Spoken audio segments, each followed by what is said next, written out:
So here we are, we're at Eoganacht. This is in the south of the ARAN Islands. Huge big stone fort. I say no stones have ever been taken from the walls because all these ring forts back in the day, well, all the peasant labourers that tilled the fields and ground the potatoes, they all believed they were inhabited by the fairies. But 1300 years ago, 700 AD, this was built.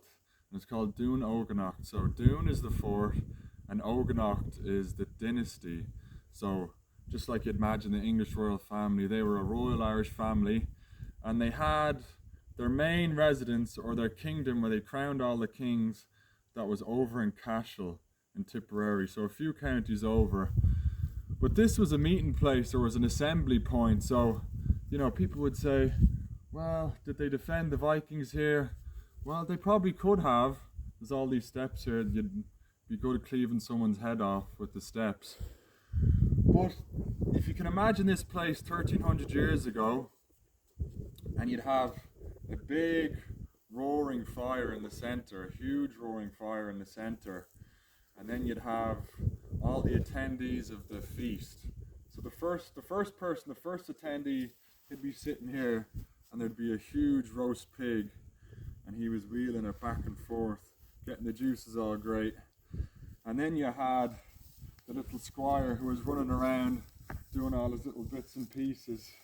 And then opposite the pig, you'd have the ree, or the ardree, and he'd sit down here, and he was always opposite the entrance, so the entrance is right there. He was always opposite the entrance, the big roaring fire in the centre.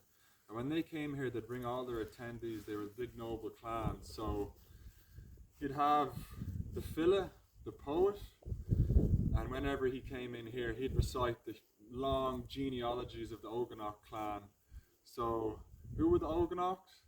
A man called Conal Kirk in the 3rd century founded the clan, and he was the descendant of the High King of Ireland, Alal Ullum. So Conal Kirk founded the clan and he named it after his grandfather, Ogan, so they became the Eoganacht.